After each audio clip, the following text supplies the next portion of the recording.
안녕하십니까? 오늘 우리는 믿음의 여정에서 매우 특별하고도 깊이 있는 주제, 바로 금식에 대해 이야기 나누고자 합니다. 많은 이들에게 금식은 단순히 음식을 멀리하는 행위로 여겨질 수 있습니다. 하지만 성경이 말하는 금식은 그보다 훨씬 더 깊은 영적인 의미를 담고 있습니다. 그것은 세상의 박수갈채를 향한 갈망이 아닌 오직 하나님을 향한 영혼의 굶주림을 표현하는 것입니다. 오늘 우리가 나눌 이 은혜로운 말씀이 더 많은 영혼에게 닿을 수 있도록 잠시 시간을 내어 구독과 좋아요를 눌러주시면 감사하겠습니다. 여러분의 작은 손길이 이 귀한 메시지를 전하는 데 큰 힘이 됩니다. 이 영상을 통해 말씀을 나누는 모든 분들의 삶에 하나님의 평안과 축복이 가득하기를 기도합니다. 이야기는 한 미국 신학대학교 총장님의 고백에서 시작됩니다. 거의 30년간 베델 신학대학교의 총장으로 섬겼던 칼 룬드키스트 박사님은 말년의 경건 생활과 영적 훈련에 대해 깊이 연구하기 시작했습니다. 그는 자신의 삶에서 금식이라는 훈련을 오랫동안 간과해왔음을 깨달았습니다. 그에게 큰 영감과 도전을 준 사건은 바로 머나먼 나라 한국에서 일어난 일이었습니다. 1980년 대한민국 서울. 당시 한국은 정치적으로 매우 혼란스러운 시기였고 서울 전역에는 계엄령이 선포되어 있었습니다.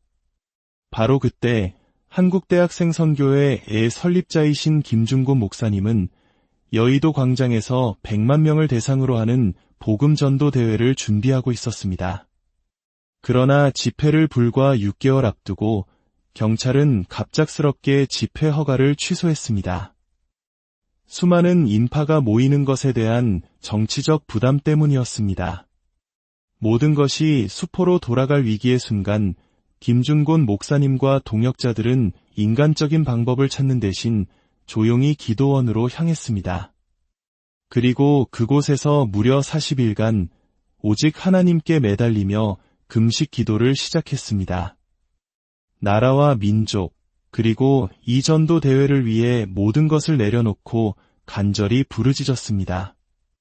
40일 후 그들은 산에서 내려와 담담한 마음으로 다시 경찰서를 찾아갔습니다. 그런데 놀라운 일이 벌어졌습니다. 그들을 본 경찰서장이 이렇게 말하는 것이었습니다. 아, 목사님, 저희가 마음을 바꿨습니다. 집회를 허락해드리겠습니다. 이 이야기를 직접 전해들은 룬드키스트 총장님은 큰 충격에 빠졌습니다. 그는 호텔로 돌아가 깊은 생각에 잠겼습니다. 나는 단 한 번도 저렇게 간절하게 금식해본 적이 없다. 어쩌면 나는 저들처럼 하나님의 일을 간절히 사모한 적이 없었던 것인지도 모른다. 김중곤 목사님의 삶에는 40일 금식 기도를 통해 아시아 전역에서 일어난 수많은 기적들이 새겨져 있었습니다. 이 한국 목사님의 뜨거운 믿음은 룬드키스트 총장님의 남은 생을 바꾸어 놓았습니다. 그는 매주 점심시간을 금식하며 기도하는 삶을 시작했고 예수님께서 내게는 너희가 알지 못하는 먹을 양식이 있느니라 라고 하신 말씀의 의미를 비로소 온몸으로 깨닫게 되었다고 고백했습니다. 이처럼 한 사람의 삶을 송두리째 바꾼 금식의 힘, 그 본질은 무엇일까요? 예수님께서는 마태복음 6장 16절에서 18절을 통해 우리에게 그 비밀을 알려주십니다. 룬드키스트 총장님의 마음을 사로잡았던 구절은 바로 금식할 때 라는 예수님의 말씀이었습니다. 예수님께서는 만일 너희가 금식하려거든 이라고 말씀하지 않으셨습니다. 마치 우리가 기도하고 구제하는 것이 당연하듯 금식 또한 제자들의 삶에 마땅히 있어야 할 경건의 훈련임을 전제하고 계신 것입니다. 신랑 되신 예수님께서 우리 곁을 떠나 계신 이 시대에 우리 성도들은 신랑을 애타게 기다리는 신부의 마음으로 금식하게 될 것이라고 주님은 이미 예언하셨습니다. 그렇다면 예수님께서 가르쳐 주시는 금식의 올바른 방법은 무엇일까요? 주님은 먼저 우리가 절대로 따라서는 안 될 모습을 경고하십니다. 16절 말씀을 보겠습니다. 금식할 때에 너희는 외식하는 자들과 같이 슬픈 기색을 보이지 말라. 그들은 금식하는 것을 사람에게 보이려고 얼굴을 흉하게 하느니라. 여기서 외식하는 자, 즉 위선자들의 가장 큰 특징은 다른 사람들에게 자신이 금식하고 있다는 사실을 보여주고 싶어 한다는 것입니다. 우리 안에도 이런 마음이 있지 않습니까? 타락한 인간의 본성 깊은 곳에는 다른 사람들에게 나의 경건함, 나의 노력, 나의 성취를 인정받고 칭찬받고 싶은 욕구가 깊이 자리 잡고 있습니다. 때로는 그 칭찬이 세상의 어떤 음식보다도 달콤하게 느껴지기에 우리는 기꺼이 금식을 하면서까지 그 인정의 양식을 구하려 합니다. 예수님은 이런 행위의 위험성을 무섭게 경고하십니다. 내가 진실로 너희에게 이르노니 그들은 자기 상을 이미 받았느니라. 이 말씀의 의미는 만약 당신이 사람의 칭찬과 인정을 얻기 위해 금식한다면 당신은 원하는 것을 얻게 될 것이라는 뜻입니다. 하지만 그것이 당신이 받을 보상의 전부가 될 것입니다. 사람들의 박수갈채를 얻는 데는 성공하겠지만 그 성공은 하나님 앞에서 아무것도 얻지 못하는 가장 파괴적이고 텅 빈 성공일 뿐입니다. 하나님, 우리가 이러한 성공의 유혹으로부터 지켜주시옵소서. 그런데 여기서 한 가지 의문이 생깁니다. 금식하면서 금식한다고 말하는 것이 위선일까요? 오히려 자신의 상태를 솔직하게 드러내는 것이 정직한 것 아닐까요? 머리를 감지 않고 슬픈 표정을 지으며 나 지금 금식 중입니다라고 표현하는 것이 위선일까요? 예수님께서 그들을 위선자라고 부르신 이유는 더 깊은 곳에 있습니다. 금식이라는 행위가 본질적으로 의미하는 바를 생각해 보아야 합니다. 금식은 나는 지금 세상의 양식이 아닌 오직 하나님 당신만을 갈망합니다.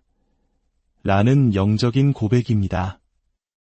따라서 금식하는 모습을 드러내는 것은 세상에 나는 하나님께 굶주려 있습니다. 라고 선포하는 것과 같습니다. 하지만 만약 그 사람의 마음속 진짜 갈망이 하나님이 아니라 사람들의 칭찬과 인정이라면 그의 금식은 거짓말이 됩니다. 겉으로는 하나님을 갈망하는 척하지만 속으로는 인간의 인정을 갈망하고 있기 때문입니다. 이것이 바로 예수님께서 지적하신 끔찍한 위선입니다. 그들이 정말 위선에서 벗어나고 싶었다면 제가 금식하는 궁극적인 이유는 당신의 인정을 받기 위함입니다. 라는 팻말을 목에 걸고 다녀야 했을 것입니다. 하지만 그들은 결코 그렇게 하지 않았습니다. 사람들에게 경건하게 보이기를 원했기 때문입니다.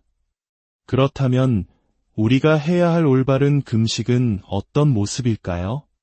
예수님께서는 17절과 18절에서 그 길을 보여주십니다. 너는 금식할 때에 머리에 기름을 바르고 얼굴을 씻으라. 이는 금식하는 자로 사람에게 보이지 않고 오직 은밀한 중에 계신 내 아버지께 보이게 하려 함이라. 은밀한 중에 보시는 내 아버지께서 갚으시리라. 머리에 기름을 바르고 얼굴을 씻는 것은 평범한 일상을 의미합니다. 아무도 당신이 금식하고 있다는 사실을 눈치채지 못하게 하라는 것입니다. 물론 이것이 누군가에게 금식 사실을 절대로 말해서는 안 된다는 뜻은 아닙니다. 직장 동료가 점심을 거르는 당신에게 어디 아프세요? 라고 물었을 때 아닙니다. 오늘 주님의 은혜를 더 깊이 구하고자 금식하고 있습니다. 라고 담담히 말하는 것은 당신의 금식을 더럽히지 않습니다. 중요한 것은 사람들에게 보이기 위해 금식하는 것과 금식하는 중에 사람들에게 보여지는 것의 차이를 아는 것입니다. 전자는 마음의 동기 문제이며 끔찍한 위선이지만 후자는 단순히 일어나는 상황일 뿐입니다. 예수님의 가르침은 여기서 한 걸음 더 나아갑니다. 우리는 사람들에게 보이지 않으려 노력할 뿐만 아니라 적극적으로 하나님께 보여지기를 갈망해야 합니다. 금식은 본질적으로 하나님, 저의 이 굶주림을 보아 주시옵소서. 당신을 향한 저의 갈망을 보아 주시옵소서. 당신의 얼굴빛을 저에게 비추어 주시옵소서. 라는 간절한 기도입니다.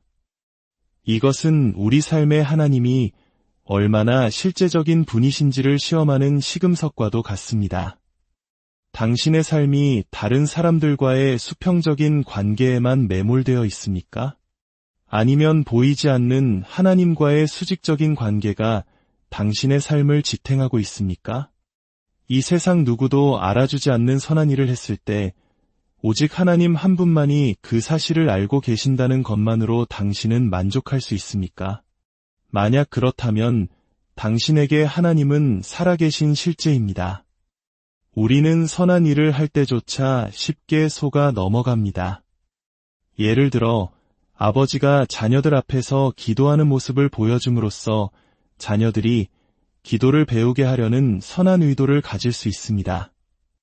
하지만 그 의도가 미묘하게 변질되어 기도의 본질인 하나님과의 대화는 사라지고 자녀에게 보여주기 위한 행위만 남게 될 위험이 있습니다. 하나님이 그림 속에서 서서히 사라지고 인간 관계 속에서의 효과만 남게 되는 것입니다. 예수님께서는 우리가 하나님께 온전히 집중하기를 원하십니다. 머리를 빗고 얼굴을 씻고 오직 하나님만이 아시는 은밀한 시간을 가지라고 도전하십니다. 그렇다면 우리가 받을 궁극적인 보상은 무엇일까요? 사람들의 칭찬일까요? 아닙니다. 돈이나 물질적인 풍요일까요? 바로 다음 구절에서 예수님은 땅에 보물을 쌓아두지 말라고 경고하십니다. 우리가 받을 참된 보상은 바로 주기도문에 담겨 있습니다. 이름이 거룩히 여김을 받으시오며 나라가 임하시오며 뜻이 하늘에서 이루어진 것 같이 땅에서도 이루어지이다. 이것이 바로 우리가 금식하며 간구해야 할 내용입니다. 아무도 보지 않는 곳에서 하나님, 제 삶과 우리 가정, 우리 교회를 통해 당신의 이름이 거룩히 여김 받으시기를 간절히 원합니다. 하나님의 나라가 이 땅에 임하고 당신의 뜻이 나의 삶을 통해 이루어지기를 소망합니다. 라고 기도할 때 은밀한 중에 보시는 우리 아버지께서 그 기도를 들으시고 가장 선한 것으로 우리에게 갚아주실 것입니다. 사랑하는 성도 여러분, 오늘 우리는 누구의 인정을 갈망하며 살아가고 있습니까? 세상의 헛된 칭찬입니까? 아니면 은밀한 중에 우리를 지켜보시는 하나님의 미소입니까? 금식은 바로 이 질문을 우리 영혼의 중심에 던지는 거룩한 훈련입니다. 이 말씀을 듣는 모든 분들이 사람의 시선을 넘어 오직 하나님 아버지와만 나누는 은밀하고도 깊은 교제의 기쁨을 누리시기를, 그리하여 하늘의 신령한 복으로 가득 채워지는 삶을 사시기를 주님의 이름으로 축복합니다.